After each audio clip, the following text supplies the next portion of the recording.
Okay, so after my last video on my tube testers, I'm going to kind of explain how I interpret the test data that I get from tube testing. So I'm going to look at a 6v6s, okay, and the most of the manuals and like that say 4100 micromoles.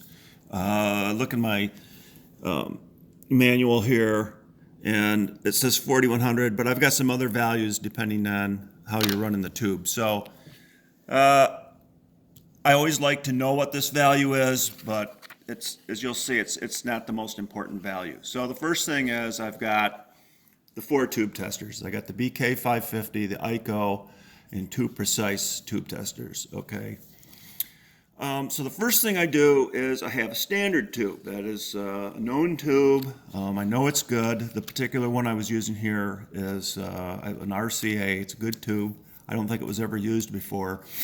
And I've run this as a standard a number of times, and so these are the values I get, okay, from all my machines.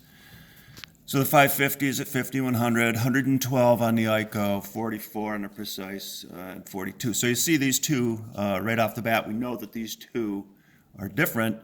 However, this is why we're running the standard. So grab a tube, and I slide it in there, and I get these readings, okay?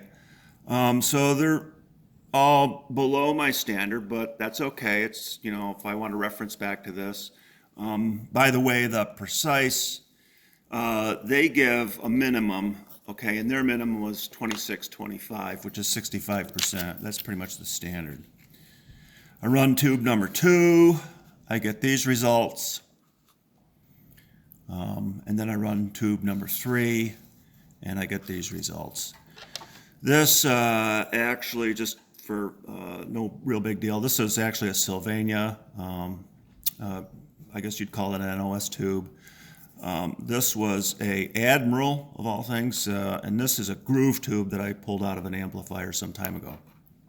So, let's look at this. What am I looking for? Well, I'm looking for the trend, okay?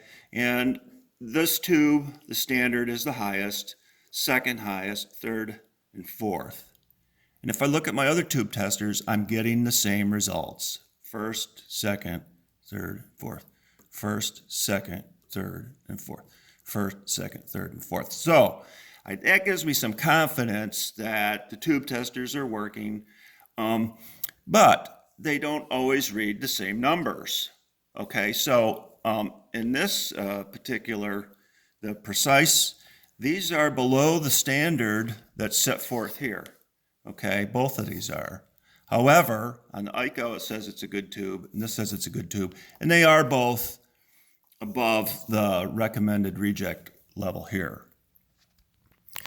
So, nonetheless, you know, this is a good tube.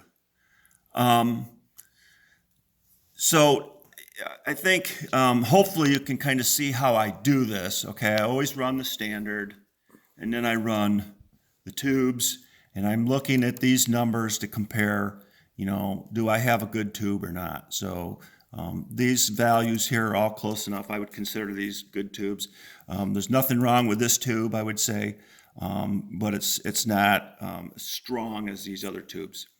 And I'm confident, too, that I can use these to match tubes to some extent. The only other thing I'd like to say is I always keep on hand bad tubes. Okay, so if I have a question about any of these tubes, like, you know, I wonder if my machine is checking okay for shorts. I have tubes that have shorts in them that I keep, and once in a while I'll plug it in to make certain that the short does show up on the machine. The same thing, I do have tubes that are bad, that are way low. I keep those on hand. Again, those are kind of confidence tubes. If I'm not confident in my tester, I'll stick one of those in there and like, yep, that's a bad tube. It did identify, the tube tester has identified that tube as bad. So don't throw out your bad tubes, use them as kind of standards as well too. The other thing is, and this is just my opinion, I am a true believer that the old USA made tubes are better tubes than the new production tubes. And that's just my opinion. but I've seen it through testing, and I believe I can hear the differences in my amplifiers as well too. So I think it's worth the extra cost that might be involved to get yourself NOS tubes or whatnot. So I hope that's helpful in explaining how I use my tube testers and how I interpret the data that I get from them. And it's important to have a standard tube on hand. The other thing is the standard tube is the first tube I run in all the testers, and if I get a funky result somewhere, then I can compare it with the other testers to make certain my equipment's working to the expectation that I have. So hope that clears that up, and see you later, folks. Leave comments if you want.